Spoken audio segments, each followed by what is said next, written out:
Good evening and welcome to Slam the Gavel, the show that tells it all regarding family court, other court issues, as well as CPS. I'm your host, Marianne Petrie, and since 2016, Monica Shimonik has been coaching moms and dads as they navigate through the treacherous waters of the family law racket. Aside from workshops, which helps with specific problems, her 12-week signature course, The Best Interest of the Parent, uses a 4-quadrant model to create a robust healing and empowerment system so that you control the narrative in your not the state.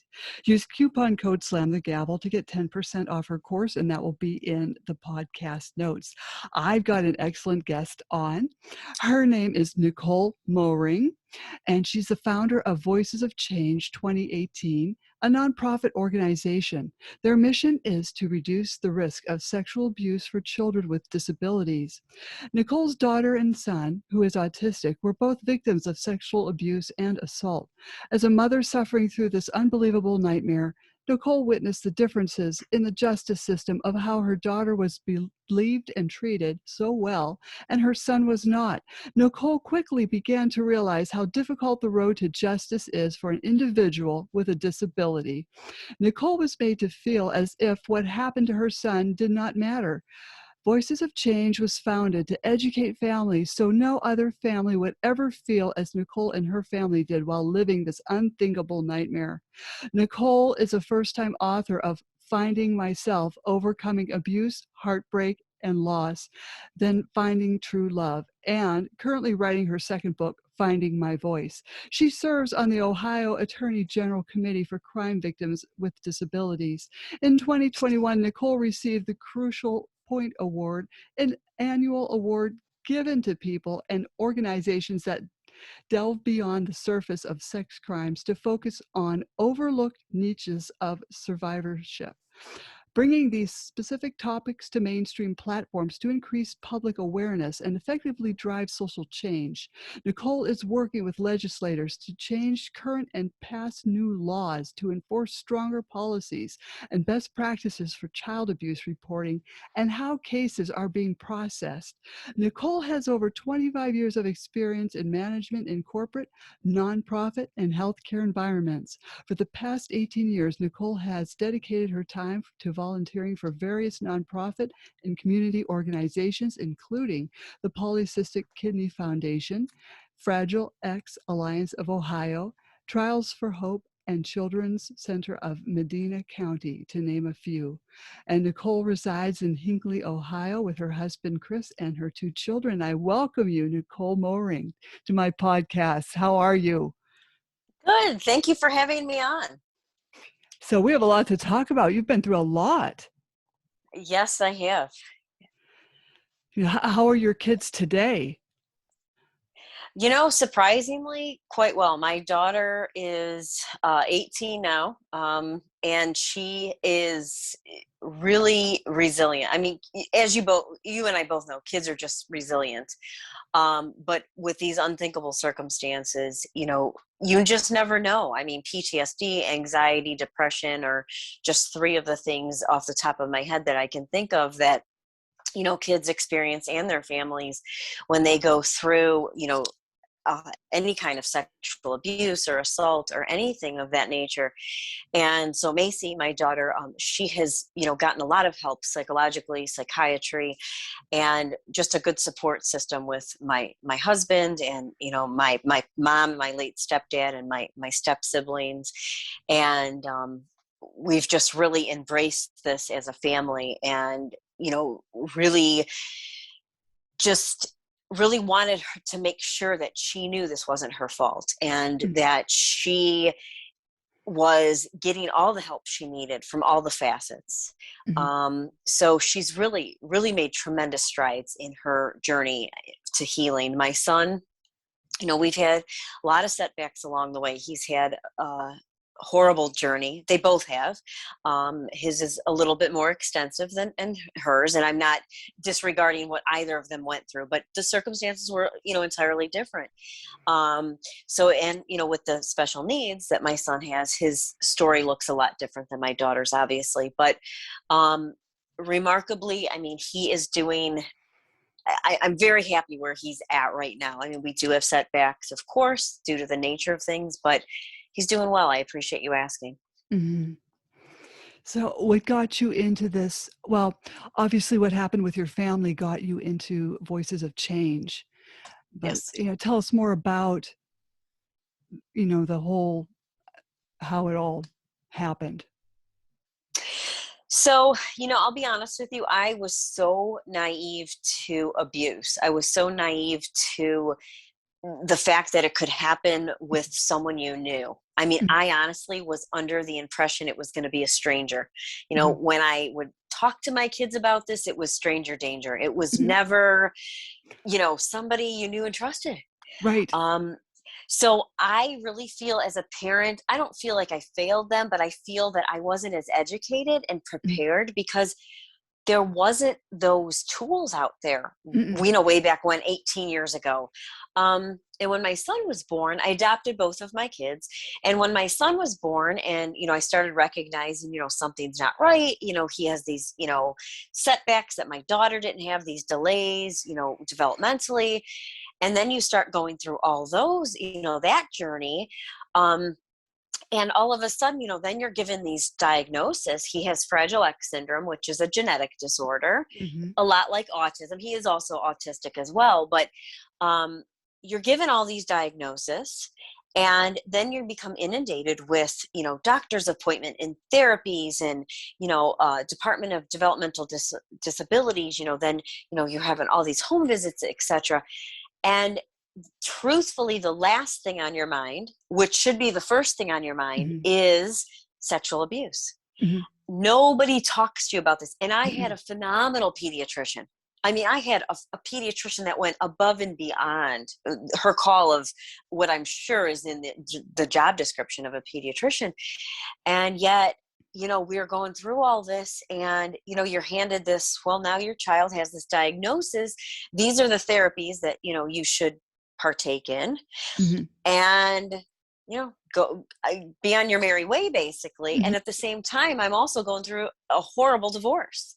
I had mm, filed for divorce at that point as well, or soon thereafter.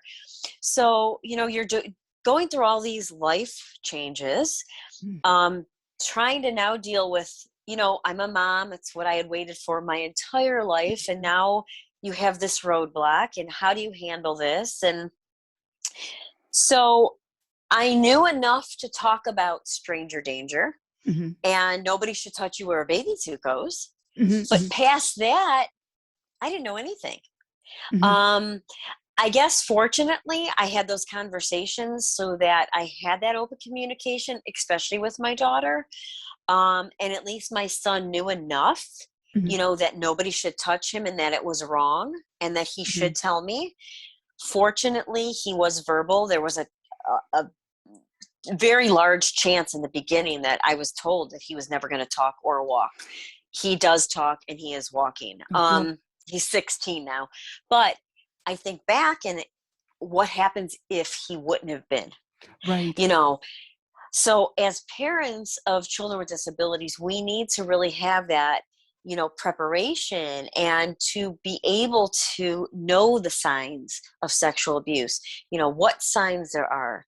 And I feel bad. I'm getting away from the topic now that you asked me a question and now I'm delving away from it. I'm Oh, sorry. that's okay. Um, That's all right. so so anyway, so fast forward, so in 2016 my son disclosed to me, fortunately, and I do believe he was being abused for some time, that he was sexually abused. He was molested by someone we knew and trusted, Mm, and I believed him right away. That's a huge piece in any time a child discloses, to believe them, mm, never to question them, to believe them. My gut told me, I mean, I didn't even have to ask him questions. My gut told me immediately he was telling the truth. He had details that a child wouldn't know unless they had lived that experience, those unfortunate experiences. Um, so he tells me all this, and I knew enough to say, I believed you. I'm going to keep you safe, and I'm going to get the help we need. But I didn't know what that looked like. mm, And as the days unfolded, and I'm sure we'll get into that, in a later conversation, but mm, as the days unfolded, what I found was that there was not a lot of help, not a lot of support, not a lot of resources for families with kids with developmental disabilities. Mhm. And I found myself spending countless hours, sleepless nights with just trying to, search the internet and find people and trying to find help, trying to get any kind of assistance that I could, when Mhm. I should have been putting that time into my son and into my family. So with that, and with other things that had then unfolded during our journey, um, it was then, fast forward to 2018, so we're talking a 2.5 year time span here with a lot that happened and a lot that unfolded. My daughter Macy and I sat down and we said, well, wait a minute, what was truly missing when Evan, my son Evan, disclosed? There was unfortunately two different incidences. Mm. What was missing? And what was it as a family we needed that wasn't, and if it is available, it wasn't readily available. Mhm. Mhm. People shouldn't have to search like that.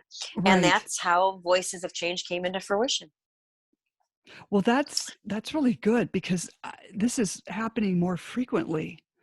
The more It people is. I talk to, it's like, "What is wrong?" Yeah. With Yeah. society. Yeah. It's so unfortunate. It really is, you know?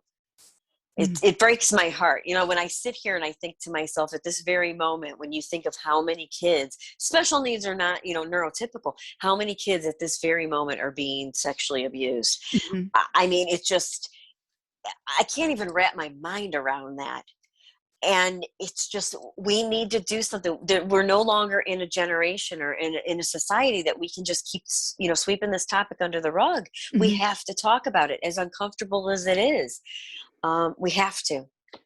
There's no options anymore. We have to. Because other people are in the same position you were as a mom, you're thinking stranger danger. I mean, because I never really thought, I was fortunate I could trust my family members to babysit. Thank God nothing Mhm. happened, you know? Right. Right. But other people, they're just thinking stranger danger and maybe they're not aware of certain family members, you Hmm. know? Right.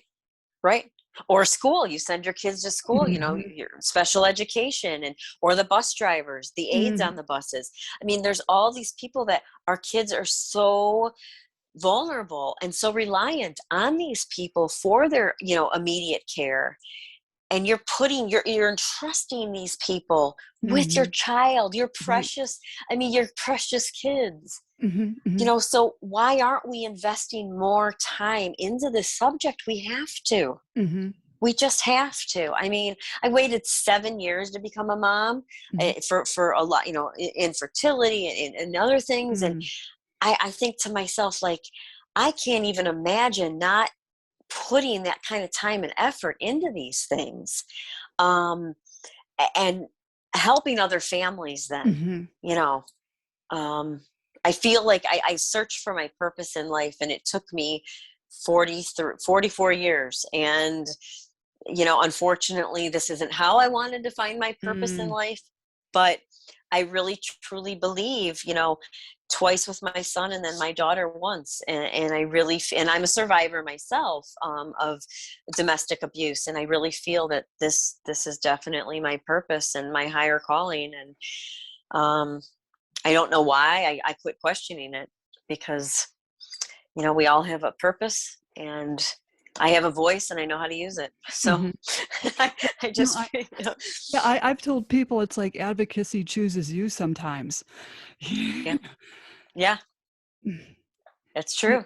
Never because thought of it that way. yeah. Well, very innocent things when you take your kid to the pool, like there's a public pool, they go to meet their friends, and they'll go into, like where the changing rooms are, and sometimes, and then you'll meet them at the other end of the pool, side when you Yeah, go home, right? So I remember an incident where there was like this older kid, probably 16 or 17, and there was something different about him. I mean, I don't want to be horrible, but I mean, I just, there was something about him I didn't trust. And yeah. my younger one went into the changing room and he followed him in there. So I was timing him. I was thinking, if my child isn't out within 20 seconds, I'm going in there. And I went to the lifeguard and I said, "What do you know about this kid?" And he kind of told me the background. And I said, "You don't think anything, would go on?" And, I he really didn't think there would be, but you really don't know, Right, you right. know? So I timed my child and he came out and we talked later. I said, "Don't go around this person. Just don't." Mhm. Mhm. Yeah, You just have yeah. to you just never know. You don't know. And you hate to make everybody a suspect, Mhm. but you know what? I think after you've been down this road and, Mhm. in the line of, work that we're in, I Mhm. think sometimes it's hard not to because again, there are kids we have to protect. That's our jobs, Mhm. and I wouldn't be being a good mom. My kids have a nickname for me, Helicopter Mom. You're right. And I hold that title, in good faith. I hold that well. I don't care. Like, because I say to them, and I say, especially my daughter, I say, you know what, one day you're going to appreciate it. One Mhm. day you're going to appreciate it because I have looked out for you. And maybe you think I'm overbearing, but you know what? I have a reason for this, you Mhm. know? So yeah, you don't know, unfortunately. That's how this world is nowadays. Mhm. It's sick. There's a Yeah, lot of sick people. yes. Yes, and there are people that have been abused and they have not healed, they have not gone through counseling, and then they repeat the cycle. Yep. Yeah, absolutely. Mm. Yeah. Do you get people that are adults that you come and that come to you for help? I do not. We focus on 0 to 21. Uh-huh. So I have not had anybody contact me as far as, their own personal um, experiences. Um, but definitely people, that have had their children or Mhm. just, questions about preventative measures, etc. Mhm. So I do not. We have another agency in Ohio. It's called Adult Advocacy Centers, and their focus is on individuals with disabilities 21 and older. So Mm. they are the organization, and we've partnered with them. So they, help anybody over 21 with developmental disabilities. It's an Mhm. outstanding organization. Oh, that's good. I mean, that's good Hmm. there is a resource out there to help Yeah, these people after they've absolutely. been through that. It's so traumatic. Yes, definitely. Yeah. Yeah. Mm. So what does your husband think of all this? So we're both on our second marriages. So Mhm. he's not my kid's father. And he has been their number one supporter and advocate. He stands Mm. right by my side with everything. He's, distraught. He can't wrap his mind around how anybody could hurt a child, Mm. especially my son. I mean, he and my son have a phenomenal bond. So when this all first came out in 2016, my son would have been uh what, 11, I think, at the time, Mhm. 10 or 11, when he first disclosed.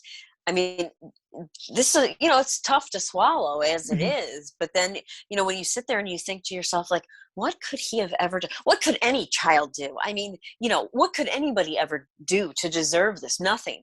Mhm. Nothing at Mhm. all. But when you look at the innocence, and my son, and I just can't even, I can't even fathom Mm-mm. how this individual could have done this repeatedly, and then gone on to just not stop there molesting him, and then there was more, which we'll get into later. um, but he's very distraught. I mean, it's a hard pill for him to swallow. He has older kids. His boys are older, and he just can't even imagine how anybody. It's Mhm. unthinkable. It's Mhm. really unthinkable. But he's been a huge support. I mean, he's just phenomenal. Yeah, well, thank God you met him. Yeah. Oh, yeah. Mhm. Yes. Very blessed. Mhm. And some people don't even have that or know of these resources, you know, such as Voices of Change. It's so good that you've got this. Yeah. Thank you. Yeah. I appreciate that. Mhm. And so how many people do you have working with you? So right now it's my daughter and I. Mhm. We have about 4 or 5 volunteers. But right now with, when COVID hit and, the funders and, all the grants and everything, it's just been really tough. So we've been doing all of it solo. Mhm. Just the two of us. She started college, so really she's backed off, which that's what I wanted her to do. She started culinary school, and I'm like, you know what?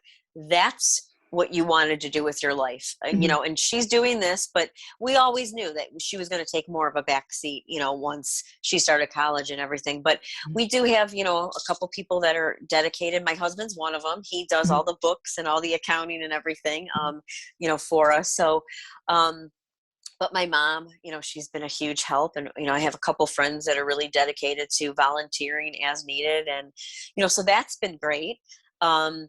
And just really hoping, that we've got some grants out there active. Hopefully they'll come through and, we'll be able to really start, putting that money through and really putting the programs through and really getting that development in action and, putting forth, the training that, we're really working on and, Mhm. wanting to roll out. That's so imperative. Mhm. Well, I mean, do you get called into court at all on things? No, Oh, no, we good. don't do that. Yeah, Mhm. no, we don't do that. I've thought about that, because I think there could be a need for that, um, especially with my personal experiences. But I haven't dabbled in that yet. But it has been a thought in my head. Mhm. Um, Maybe down the road, Right, right. just not now. Yeah. So you probably hear a lot of, horrible things, and how do you separate that when you go home to your family? You just have to, because I mean it's hard sometimes not to, but you have to. I think it's like anything. Mhm. Prior to this, I worked in hospice, Mhm. and it was the same concept. I mean, obviously, different, work environment, but it was the same thing. At the end of the day, I had to leave that. And there was sometimes, I had some cases that I couldn't leave that. I mean, I'll never forget, you know, having a specific individual that was oh, she was in her 30s and she was on hospice. And Mhm. that really, really, I mean, how could that not affect somebody? Mhm. um so you have your cases that just really weigh heavily on you, but you have to learn to make that separation, you know Mhm. so it's just all part of it, Mhm. because I've had to set those boundaries and say, you know what, I have a couple nights a week that I will work later, but then Mhm. I have, basically the 8 to 5, because I have a family too, and I have Mhm. obligations, and, I'm a mom, I'm a wife, and all that. Mhm. Otherwise you could be doing this 24/7, as you know, Right, right. yeah. Yeah, and sometimes, you'll have a case that bothers you for weeks. Some things just haunt you. Oh yeah. Yeah. Yep. And that's possible, like with anything, Mhm. Mhm. yeah. Because Yeah. it's like when you hear these things, it's like, I need a counselor to talk to about this stuff as well. Yeah. Yeah, absolutely. Yes. Mm. Yeah. I don't Yeah. know how you do it. I mean, what your service is amazing. Thank you.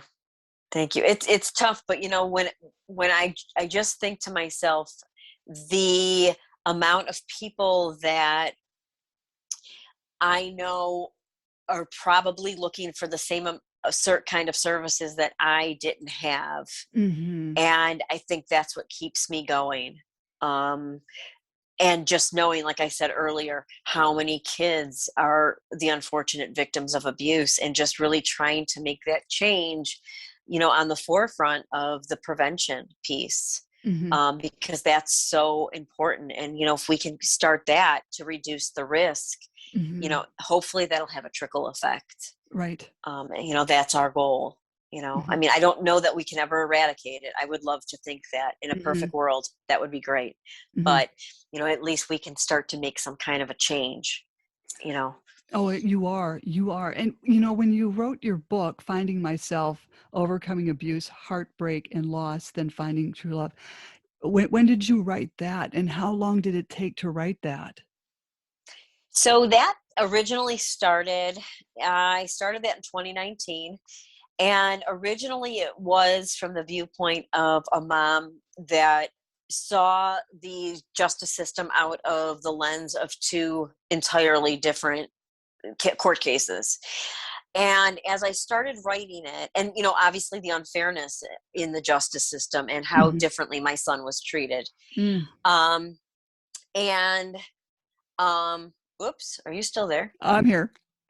Oh, okay. Um, And so as I was going through and writing it, I started to really take a look back at what I had experienced as an individual going through domestic abuse. And, I was married to a narcissist and an Mhm. alcoholic, and my own personal journey. Mhm. And so as I was doing the layout, and I started to work backwards then. And I thought, you know what? There was too much of my own story Mhm. and how my kids came into my life and all the adversity, from my marriage Mhm. all the way to getting up to the point of my son disclosing for the first time. And Mm. I didn't want to put it all in one book because I thought, there's too many important factors here, so much systemic issues here that needed to be addressed separately. Mhm. So Finding Myself is about me, and it's Mhm. about me finding myself after going through that, unthinkable things, abuse, infertility, heartache and loss. I was with my grandmother when she had a stroke and passed away, so a lot of hard things in life. But the premise of the book is you can go through these kind of things in life, Mhm. but you can still have a good life. I found true love after, even though I had horrible, I was with him for 17 years, my Mhm. ex-husband. And, that was half of my life at that, point.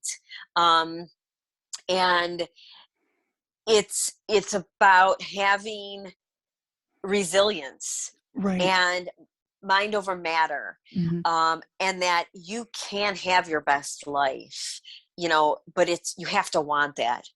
Having that positive mindset. And I really felt that in this time of COVID and everything else. So as I really started to write it, and it was during COVID as I was writing it, more, and it was more coming out than during COVID, I felt it was so important because, I think so much of us have just been, so depressed and so much anxiety with, and so much hatred's come out of, COVID.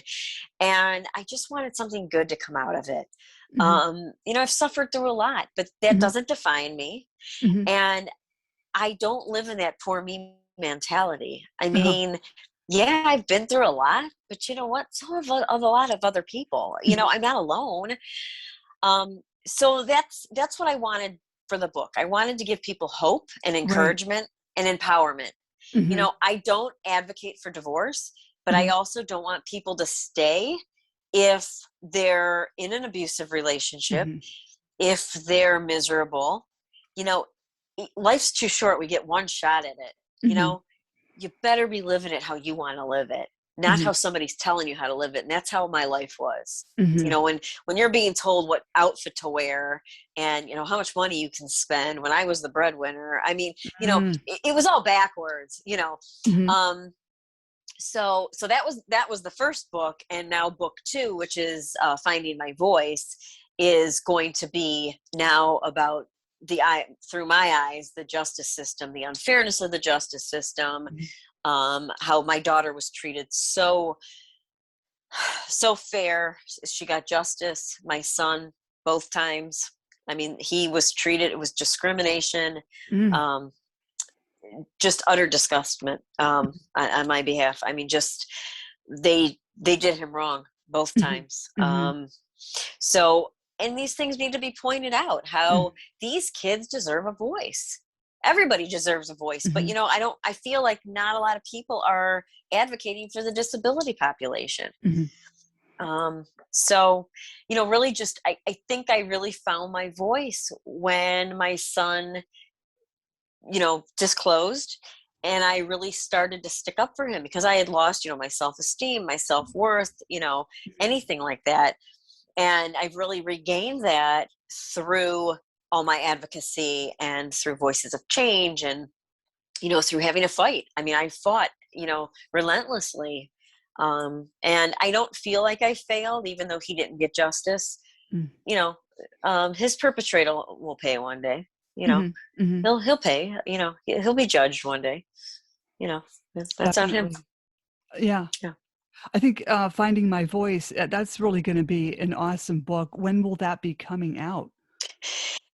So my goal was April of 2022, Mhm. but because of the fact that it's already September, and I don't want to put that kind of pressure on myself. I haven't been able to pick it back up.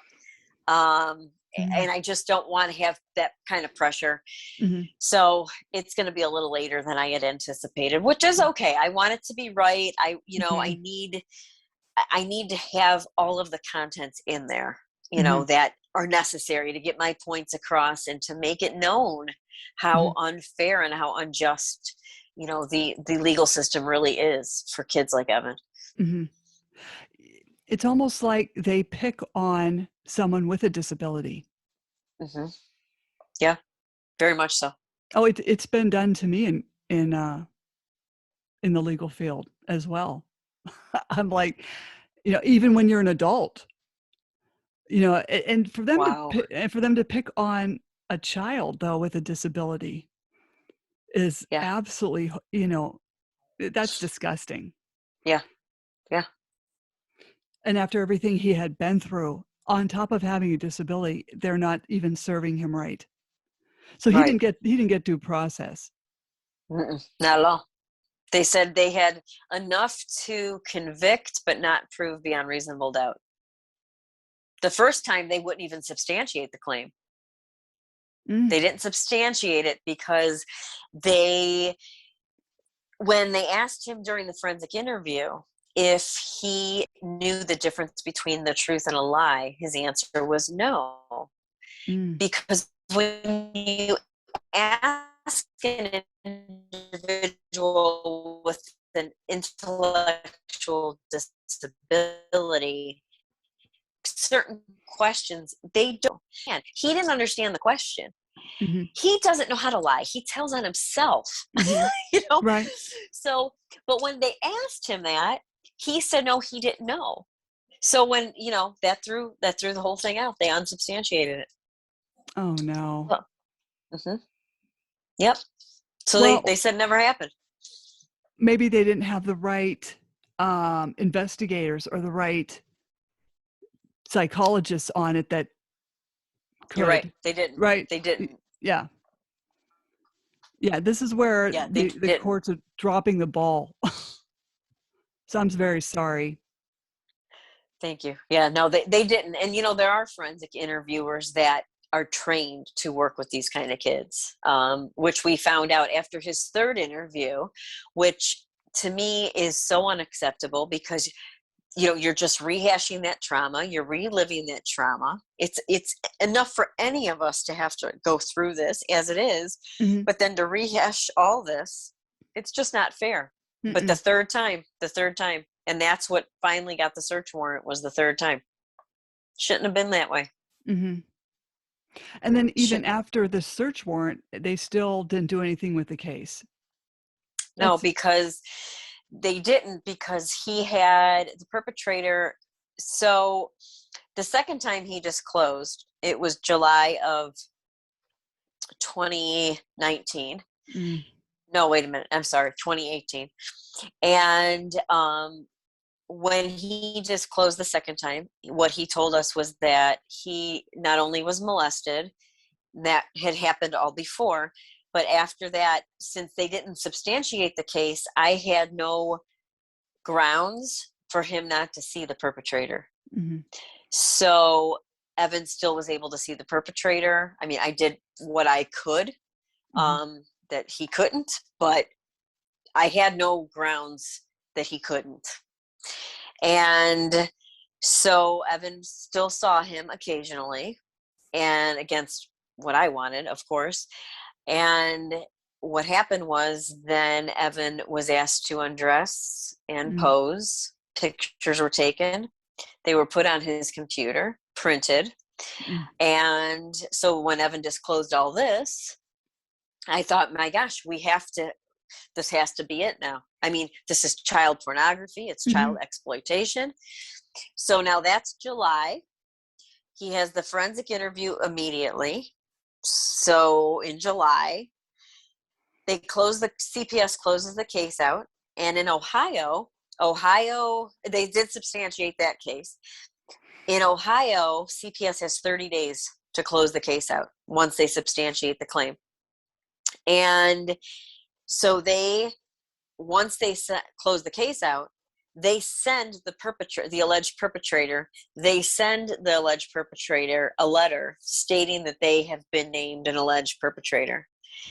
That individual can call and say, what were the allegations, in which the individual did. By law, CPS has to say what the allegations were. So you can imagine what's coming next. So he said, I'm hiring an attorney, which he did. He hired a criminal attorney. Now, if you're not guilty, why are you hiring a criminal attorney? Hires a criminal attorney. So now that's August of 18. I fought until April 5th of 19. That's when the search warrant was executed. Unacceptable. So by this time, he has gotten rid of all his evidence. Yeah. Right. Yeah. Oh, I can imagine. How frustrating. Yeah. Yes. Yeah. See, the courts let this stuff just go on too long. Yeah. Yeah. There's more rights for the perpetrator than there is for a victim. Yeah, you have that right. Yeah. Yeah. Oh, that's corrupt. Yeah. Yeah. So they closed the case out. I fought the case to the Attorney General's office, to which they took the case. And probably 6 months later, after they compiled more information, I got a call from the attorney on the case saying, that they could sympathize, blah, blah, blah. But, they had enough to indict, that's the word, but not to prove beyond reasonable doubt. That's what I was told. And they closed it out. It was a year ago, right about now. It was a year ago, right about now. Yeah, and that was it. So he walks free. My son has not seen him. My son has not seen him in 3 years. So, I mean, he's safe. He will never see him again. And they can come after me all they want. I don't care. At this point, I mean, my son's safe, and, nobody can tell me, That's all that matters, is he's safe. Yeah. Yep. Oh, how terrible. Because if the law's not going to stick up for you, I gotta protect my kid. I've got to protect my son. Yeah. Yeah, the law's kind of disappointing. Yeah. Very much so. Very much so. Oh. Yeah. Well, I'm glad everyone's doing better now, Definitely. So did your daughter started college already or not yet? She did. She started 2 weeks ago. Oh, wow. Yeah. Okay. Yeah. Yeah, she likes it. She does. Oh my good. gosh, she loves it. Yeah. Oh. Yeah. So, and then your son, he's in school? He is. He's in a charter school, but because of this COVID and, because of the autism and his weakened immune system, we're actually homeschooling him, which is. Oh, yes. Yeah, it's hard for any parent, really. Yeah. Wasn't what I imagined, but I mean, Yeah. it's all good. I mean, this is what, we have to do to Mhm. protect him, and, he couldn't get the second COVID shot because of, he's got other medical conditions as well. So, Mhm. you know, um, got to do what we got to do. But, Yeah. Well, going to this award you received, you received the Crucial Point Award, and it's that annual award that's given to people and organizations that delve beyond the surface of sex crimes to focus on these overlooked niches of survivorship. So how was it like to receive such a big award? I was truly like blown away. I didn't expect it. Very humbled by it. I mean, I'm just doing what I'm doing to help other families like Mhm. ours. I'm not doing this for any recognition, for any kind of awards or, um, anything like that. Just very honored. Mhm. It's very, special, but, you know, I'm just I'm just me, like I just never expected it. Like when she called to tell me, I was like, oh my gosh. I was actually crying because, it felt good, but Mhm. again, I don't want any kind of, spotlight for what I'm doing. I want to do this because I never want another family to go through the nightmares that, we're going through. Mhm. And it's a nightmare, and a lot of people don't know about this nightmare until it happens to them.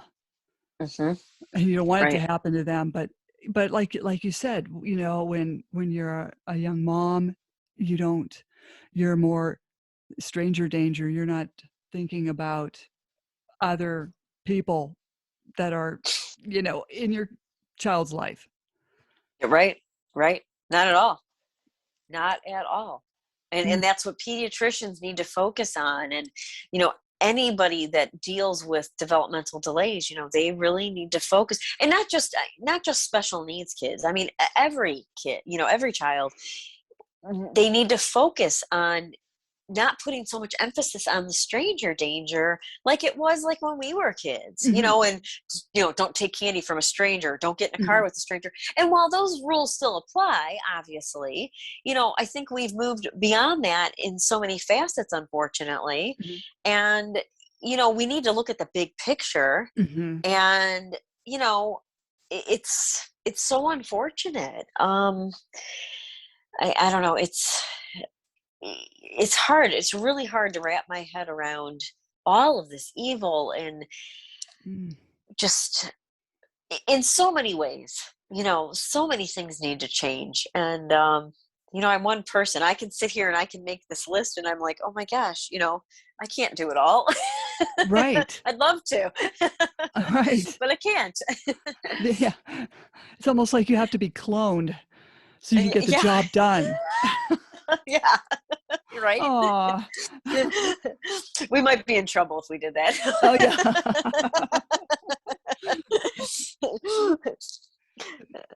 that. Yeah, more people need to know about this, Voices of Change, and, like, how can people contact you, even from other states? Do you get Mhm. people contacting you from other states? I do, yeah. Mhm, So right now, we're in Ohio, but we're national. We're doing all of our groundbreaking pilot projects in Ohio, but we hope to have a location in every state. mhm, That's our goal one day, because it is so needed. And we're working with other nonprofit organizations with psychological practices, because that's another component it's crucial. I see the difference that's been made for my son just in his psychological needs from where he was when he first disclosed till now. And mhm, it's huge. mhm, But that was the other thing that I noticed when we first were going through this, trying to find someone who's trauma informed, that works with special needs kids. They're far and few. So really partnering up with, trauma informed psychological practices, to mhm, have those, collaborations is so important as well. mhm, Um, but so yes, we will be, hopefully our goal is to be in, have a duplicatable organization that we can have in all 50 states one day. But we are on all the social media handles. We're on Facebook, we're on Instagram, Mm. LinkedIn, and Pinterest. Right. And it's just at Voices of Change 2018 for all of them.